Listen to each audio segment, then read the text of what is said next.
What's up, YouTube?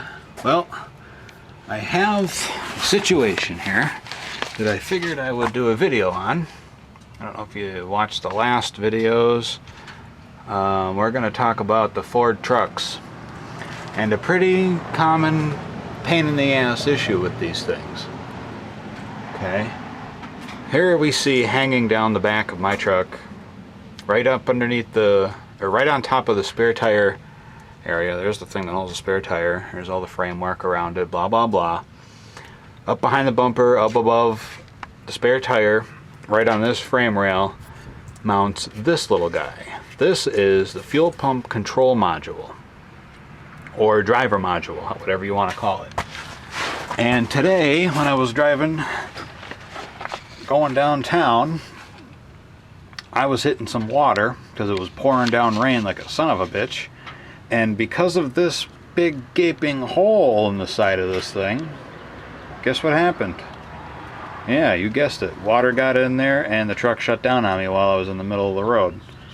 And there's really not a lot you can do about it while you're driving. And there's traffic in front of you, behind you, and all sorts of around you. So, I knew this was going to happen. I knew it was an issue. It's happened to me once before when I first got the truck, but I didn't know what the problem was until I did some research and found out that this is a fairly common issue. So, I let it go for a while. I just kind of forgot about it, and then it happened again, and then I got flipping mad, pissed off because I didn't fix it when I should have. But we're going to do that right now.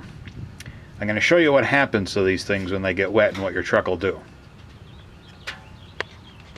So, alright, here we are inside the truck. What I'm going to do is, I'm going to start it up. I have the old module still installed. Let's start the truck up. And you can see it's operating normally. I'm a little low on fuel. I'm going to have to get some fuel. And I have tensioner pulleys that the bearings are groaning. It sounds like power steering, but it's not. See how it doesn't change? It only changes with RPMs. So it's not power steering. But anyway, so we got the truck running now. I'll demonstrate to you what happens when these little bastards get wet. Okay, so now we're back under the truck. It's running. You can obviously hear it, I'm sure. And you're driving along, and when you're driving through rain, we're facing the rear of the truck now. This is forward. And as you can see by the way this thing, where is it? Where the hell is it?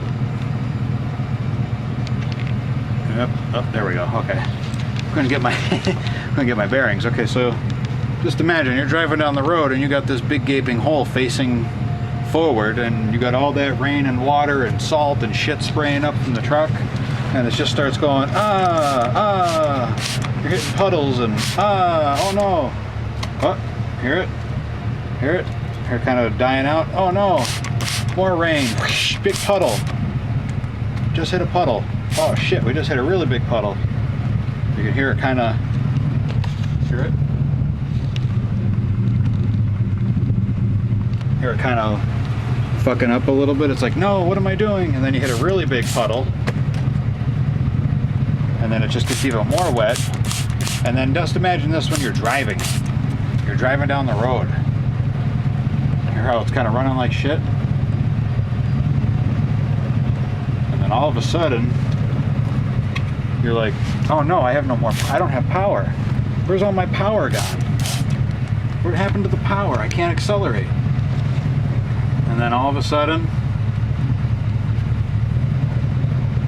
make a fucking liar out of me. And it starts running like shit, and you can hear everything chattering, because it's just not getting the... See, it's making a liar out of me now, because I swear to you, I was driving today and it shut down. But more or less, it did this. We're just going to unplug it. This is what happens when it gets wet. Hear the truck sounding kind of like, funky. Kind of funky. It's probably running on residual pressure. I bet you that's why it's not shutting down. See, now this is just going to act like a dead short. And where I was driving, it was all like flat and kind of downhill, and I didn't feel it until I stepped on the pedal to climb a hill that was approaching, and then that's when it kind of shit the bed. Here, we'll jump back in. You look at check engine lights on. If I step on the gas, see it? Now this is what it does with when the module shorts out, whether it's plugged in or not. I see I have a full throttle, and it's stalled. Now I'll get a check gauges error. See? Check gauges, check engine light, battery light's on obviously because the system's discharging and it's off. So what I'll do is I'll shut the truck off, and let's go install the new module. Okay, we're back. So what we're gonna do is get yourself some tools. Can you get some? I gotta try to get comfortable here. See, I got the spare tire off. The best thing to do is we take your spare tire down. It's really the only way you're going to be able to do it comfortably. And then what you have to do is you got to get yourself up under here, and if you can, remove the old bolts. And I believe these are 8 millimeter. All right, so I'm actually able to turn that. It's probably going to break off, and if it does, we'll have to resort to plan B. So what you got to do is you want to get this bolt out, okay, and you also want to get the second side out. So, oh yeah, see, look at the old metal is falling apart. That was actually the tabs that were part of the device. So that's what you want to do. Get these bolts out. Okay, once you get your bolts out, I cheated a little bit. I paused the video and I went and got myself a ratchet. Wasn't doing that with a wrench. They're 8 millimeter bolts. Your truck may vary a little bit. I don't know, not sure. Guess it depends on your, all that stuff. Ow, just hit my head. Okay, so once you get the bolts out, you'll kind of clean up the surface a little bit, take out all the extra little stops. See, this little thing here was in this hole here. It's kind of like a little set point. And here's the bolts here. You can see the material. It just degraded and broke. Fell apart, and there's the bolt all rusted up. It's called what this is called when this happens, two very dissimilar metals are in contact with each other with no form of separation, like a gasket, a rubber gasket, or anything like that. It's called galvanic corrosion. You can see where the weaker of the two metals degrades, basically rots away, and this is the end result. So this module is no good. This module, oh well, I don't want to say it's no good. This module works, but because of the structural failure, it's no good. Now, it should no longer be used. So, you could order yourself up one of these. You can find them all over the internet. This is a Dorman. It's a sealed fuel pump driver module. There's some numbers on it for you. They're real simple. I mean, I always say find the best deal you can. Do it yourself if you want. Don't be intimidated by it. It's not hard. All you're doing is just getting up underneath your vehicle and changing it out. And if it's a truck like this, I mean, it's just a standard half-ton pickup. Get up underneath there, drop your spare tire. It's not hard. If you don't have the tool, just use a 3/8 drive long extension and zip that tire down. Unplug the old one, remove the bolts. See, now also make sure you don't lose that gasket. I've taken this thing off of here a couple of times. I actually had to pull it off when it stalled out on me on the side of the road. Well, in the middle of the road, I'm stopped with my four-ways going. I pulled the old one out and I took it in the cab of the truck, and luckily I had a can of compressed air, and I was able to blow it out enough to get me down the road so I can get to the store and got a new one. I had to buy this one locally because I just couldn't wait. So I paid a little bit more than what I should have, but I needed it now and it's done, whatever, I got it. So this Dorman comes with a couple different pieces of hardware, a couple different mounting strategies. So it'll go back up on the truck like this.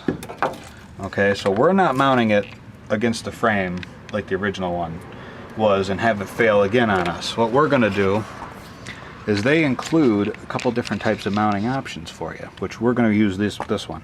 They give you two bushings here, two washers with rubber bushings. You get a set of them, and then you get to set the bolts. Okay, Or you can thread these into your frame. Oh, wait a minute. You know what? I think it matters. No, it doesn't. Okay. So you thread these into your frame this way, just like this. Okay. And then you mount that over it, like this. So those bolts will give it a little bit of a standoff. So it's not in contact with the frame anymore. We're not going that route. We're going to go with the rubber bushings. And it also came with 2 washers and 2 canuts. So there you go. There's your 2 different options. You can pick whatever one you want, I guess, unless, I don't know, I'm not reading the instructions because it's a pretty straightforward setup.